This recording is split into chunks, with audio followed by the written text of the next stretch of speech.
Nevertheless, I'm going to give you 4 things that I, as a debt collector, looked for when trying to collect a debt. Number 1 was your credit. We pull a copy of your credit.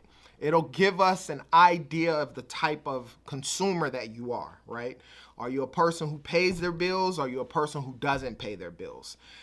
Both of those things have no bearing with regards to me trying to collect from you, but I go a little different from that. Someone with good credit who typically pays their bills, then typically, I'm looking at your copy of your credit report. You may have credit cards with, balances available to actually pay the balance. And a lot of times within my negotiations, I'm looking at that, right? You have people with subprime credit, which are on the lower end of the credit spectrum.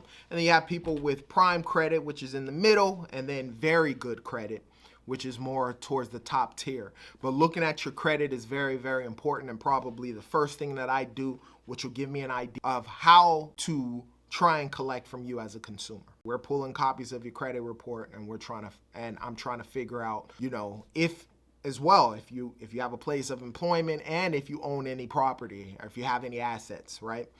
If you're paying on car payments and all that type of stuff, we take it all in consideration with regards to collecting money.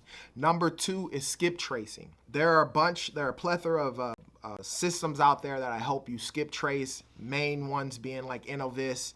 Nevertheless, basically what happens is we take your social security number, we put it in a skip tracing database. It gives us a read of some current addresses for you, some current cell phone numbers or home phone numbers for you, as well as relatives or associates. In one of my other videos, I've explained, as a debt collector, a lot of money that I make comes from third parties. Obviously, I'm not disclosing your information with regards to what it is that you owe or that you're owing, but I'll contact a relative or whatever the circumstance is to get a message to you as the consumer.